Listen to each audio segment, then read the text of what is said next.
The wise man does at once what the fool does finally.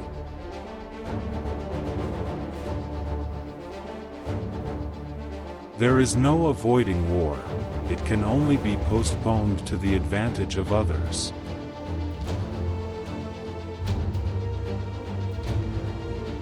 It is not titles that honor men, but men that honor titles.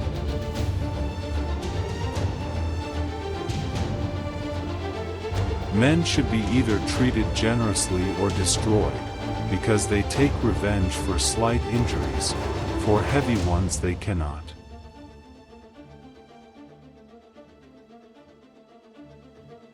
It is double pleasure to deceive the deceiver.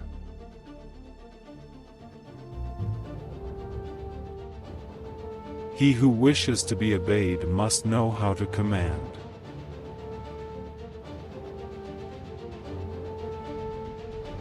Politics have no relation to morals.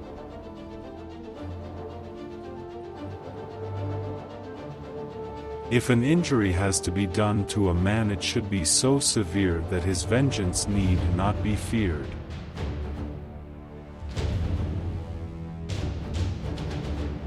It is better to be feared than loved, if you cannot be both.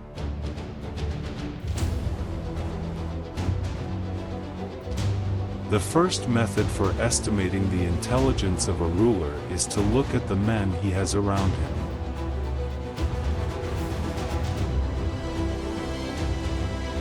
I'm not interested in preserving the status quo, I want to overthrow it.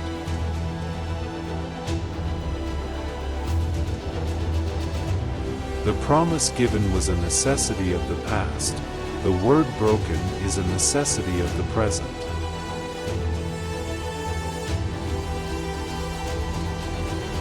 Hatred is gained as much by good works as by evil.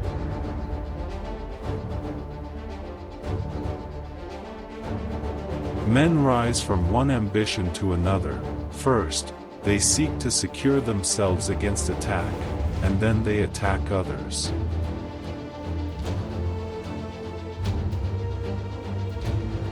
Of mankind we may say in general they are fickle, hypocritical, and greedy of gain.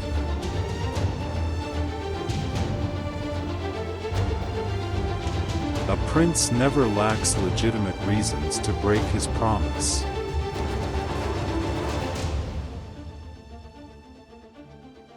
There is no surer sign of decay in a country than to see the rights of religion held in contempt.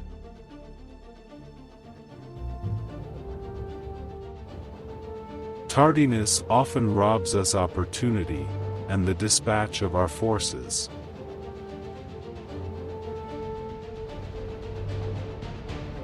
God is not willing to do everything, and thus take away our free will and that share of glory which belongs to us.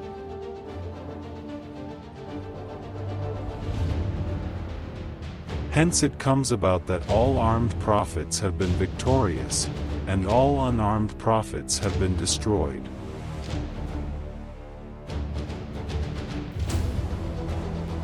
Princes and governments are far more dangerous than other elements within society.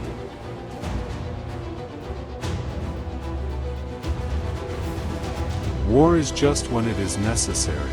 Arms are permissible when there is no hope except in arms.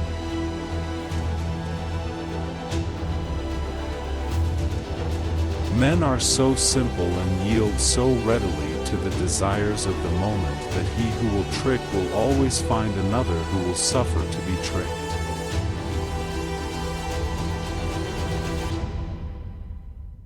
For among other evils caused by being disarmed, it renders you contemptible, which is one of those disgraceful things which a prince must guard against.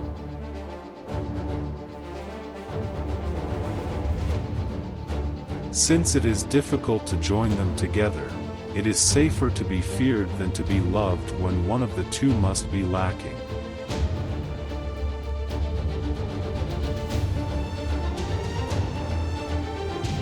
The wise man does at once what the fool does finally. There is nothing more difficult to take in hand, more perilous to conduct, or more uncertain in its success, than to take the lead in the introduction of a new order of things.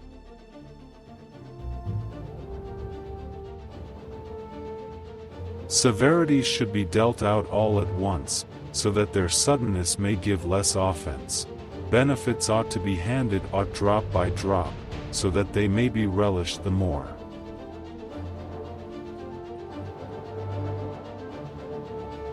Before all else, be armed.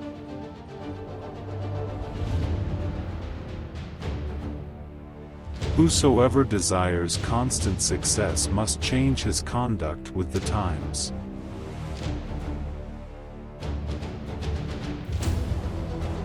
War should be the only study of a prince. He should consider peace only as a breathing time, which gives him leisure to contrive, and furnishes as ability to execute military plans. Where the willingness is great, the difficulties cannot be great.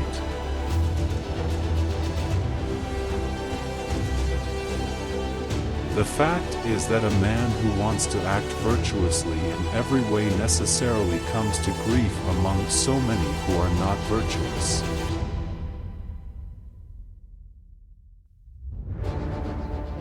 No enterprise is more likely to succeed than one concealed from the enemy until it is ripe for execution.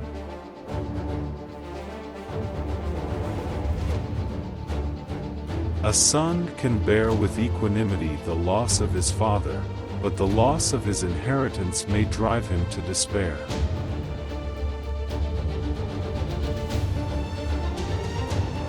Men are so simple and so much inclined to obey immediate needs that a deceiver will never lack victims for his deceptions.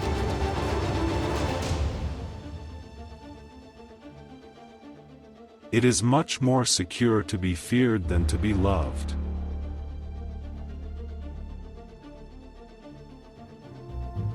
One change always leaves the way open for the establishment of others.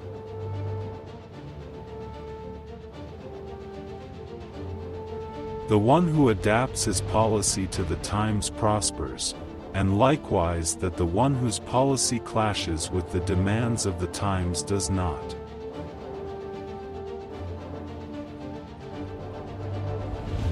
To understand the nature of the people one must be a prince, and to understand the nature of the prince, one must be of the people.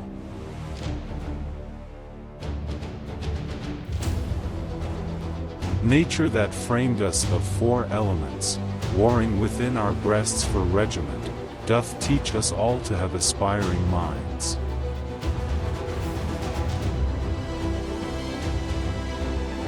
A wise ruler ought never to keep faith, when by doing so it would be against his interests.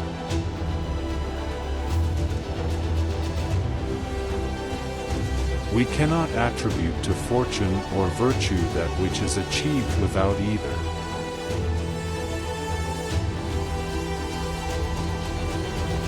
Benefits should be conferred gradually, and in that way they will taste better.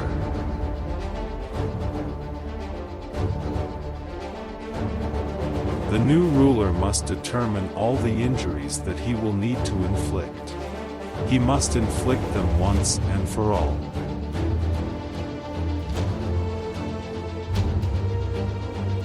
Men shrink less from offending one who inspires love than one who inspires fear.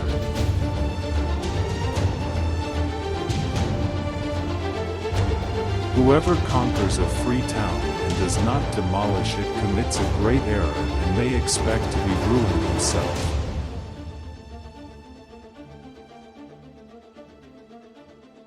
Men are driven by two principal impulses, either by love or by fear.